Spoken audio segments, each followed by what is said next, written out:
I'm just gonna start. I'm gonna start some fan experience. Join me as I go in depth into the match that was.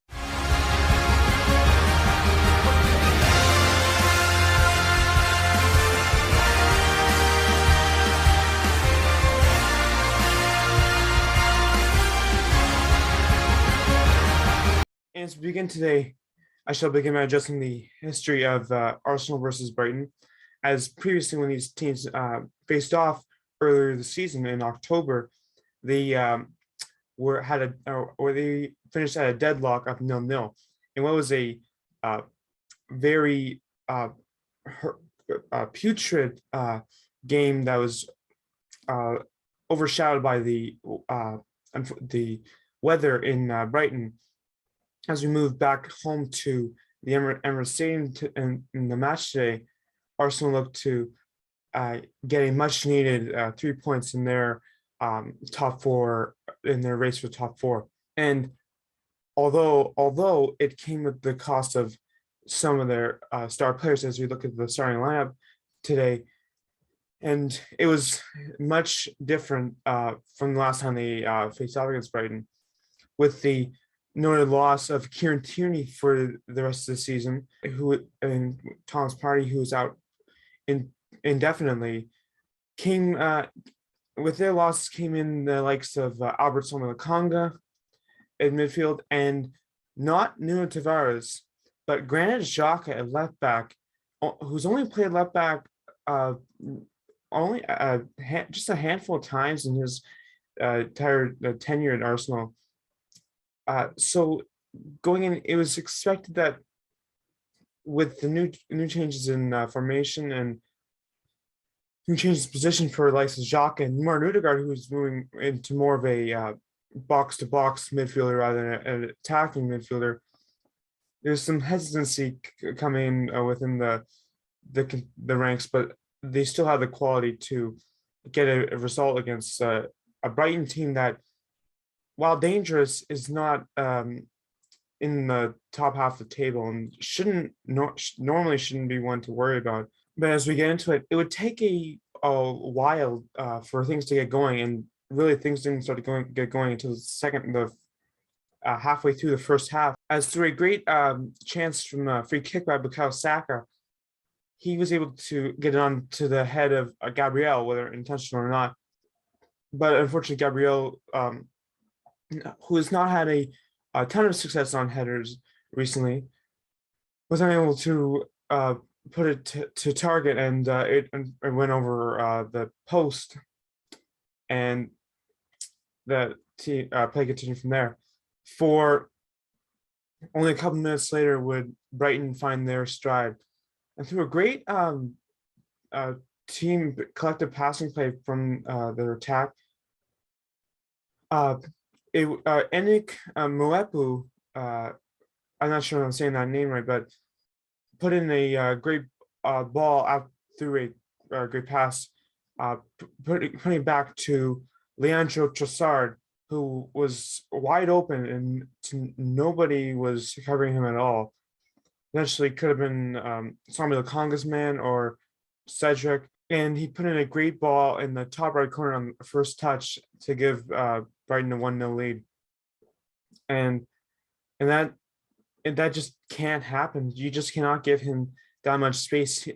Trossard is one of the most underrated players in the Premier League, and in that instance, he will gladly take a chance like that and smother it. And just embarrassing to have him get so wide open in that instance. And overall, both teams would trade yellow card sanctions, with Ave Bissouma receiving one from Brighton, former and potentially future Arsenal player. Meanwhile, our Martin Odegaard, struggling to play in a more defensive role, succumbed to a yellow card on a challenge on Mark Cucurella. While at the same time, Emile Smith-Rowe put in a deceiving shot towards Robert Sanchez, but Lewis Dunk was able to block it away. But really, the big talking point of the first half came in the 45-minute plus stoppage time off a corner kick of all plays, And this play was one of the most strange sequence of events that I've ever seen, in which it looked like off of a header from a uh, off of a cross that was by Arsenal, and subsequent header, Gabriel Martinelli, of all players, was able to head it in to appear to equalize the match for Arsenal. And on the field, they ruled it a good goal. However, this is when VAR comes in hand, and in this instance, Martinelli had very little space between the last defender and the post, the far post, and because of the fact that Brighton had a man just behind him, just in front of Martinelli, Martinelli's hand was offside in a goal scoring position, or a goal scoring advantage, and it's frustrating because it looks like there's the most minuscule of details that cause them to look in depth into it. But at the same time, with VAR, the advantage is they have so many camera angles, almost like too many, to really analyze the goal and make sure that it's the right call. Now, do I think they made the right call? I would tend to agree that they did, unfortunately. It's so, but however, I think that the fact that they ruled it a good goal on the field, there wasn't enough from that VAR call, in my opinion, to really deem that it was enough to overturn the call on the field. But that's just what a VAR is supposed to do at the end of the day, and in that instance, as complicated as it sounds, I think he made the right decision. And therefore, Brighton goes into the end of the first half with a 1-0 lead.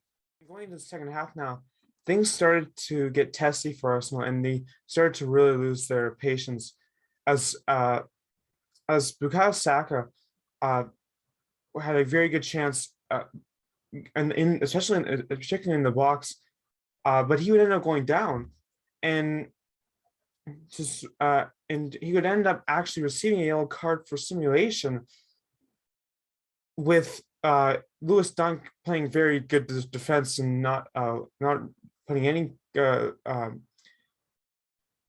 contact to push Saka off the ball. In that instance as well, I would agree to the referee's decision that Saka was guilty of simulation.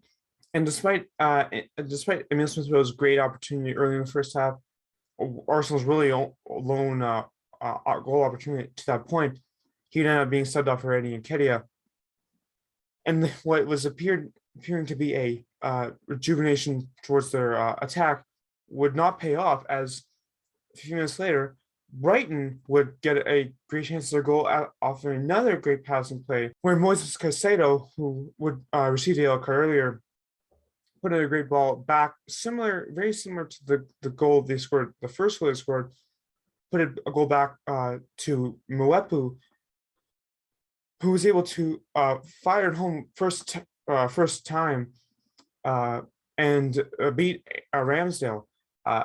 And in that case, Ramsdale, there was no way he was saving that, as he was screened by plenty of his players and Brighton players respectively.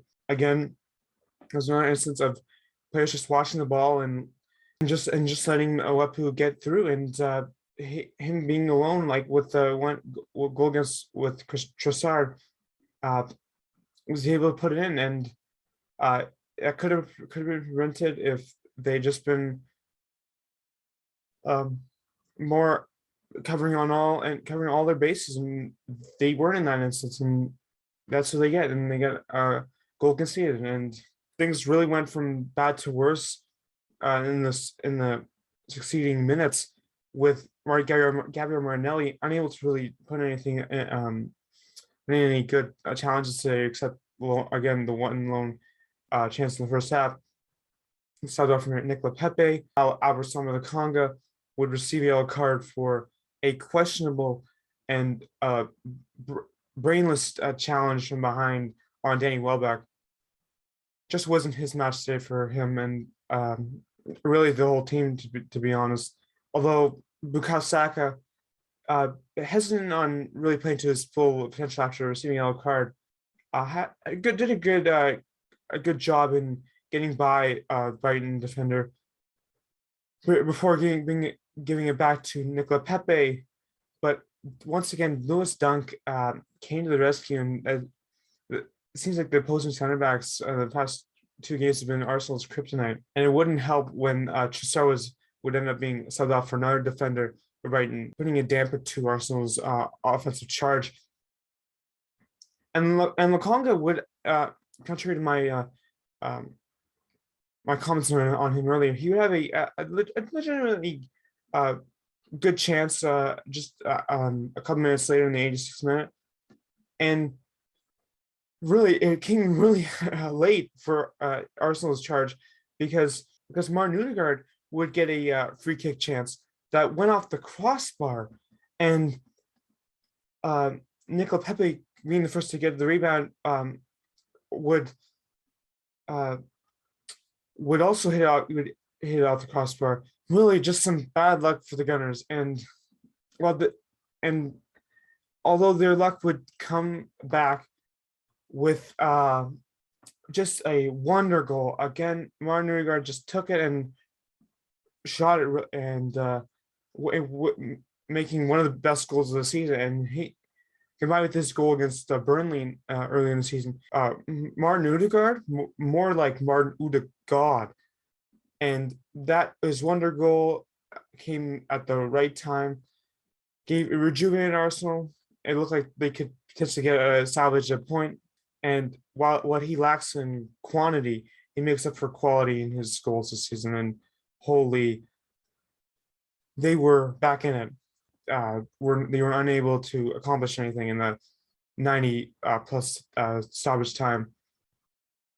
Despite a great chance from Nketiah off of a Cedric cross that Sanchez had to make a world-class save on.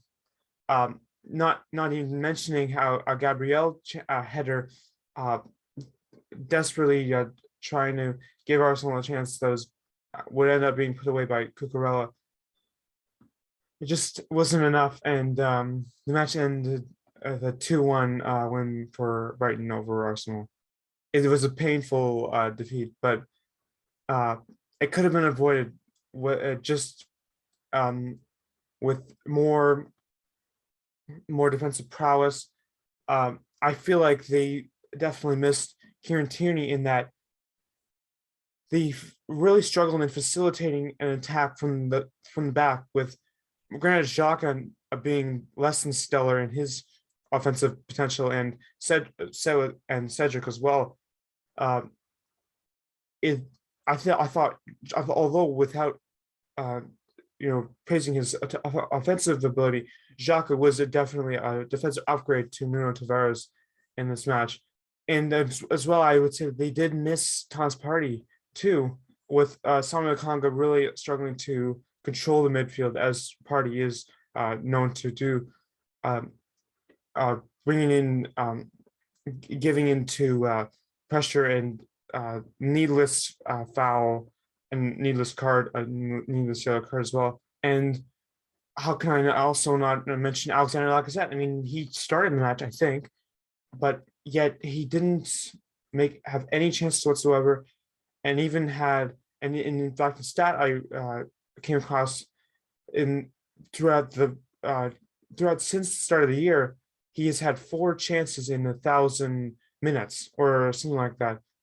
That's absolutely dreadful, and I struggle to see why he even starts anymore with that little impact in the game. For overall, my man of the match today goes to Robert Sanchez of Brighton and Hove Albion. With a couple of great chances to keep Brighton in the game at the wire, he came in clutch for them, keeping them safely above the relegation zone. Well, there was never any doubt about that, and really proving himself to be uh, a force to be reckoned with, potentially um, in his quest to potentially make the Spanish national team and earn the number one goalkeeper spot for the World Cup. So anyway, in summation, as Arsenal lose their second match in a row today, they have another uh, surprisingly another sneakily difficult match coming up next Saturday against Southampton. So it'll be interesting to see how they can fare and potentially they can rebound, and because it will be very tough with their form of late as well. And I don't like to speculate about other teams, but Tottenham uh, came in clutch, unlike Arsenal, with a 4-0 win over Aston Villa, and they are solidified their status in fourth in the table. It's not looking good for the Gunners, and with only 8 games left, they have to get on their horse and try to salvage Champions League spot. So anyway, leave a like, subscribe if you enjoy my reaction, and join me next time in the Arsenal fan experience as Arsenal takes on Southampton. Arrivederci.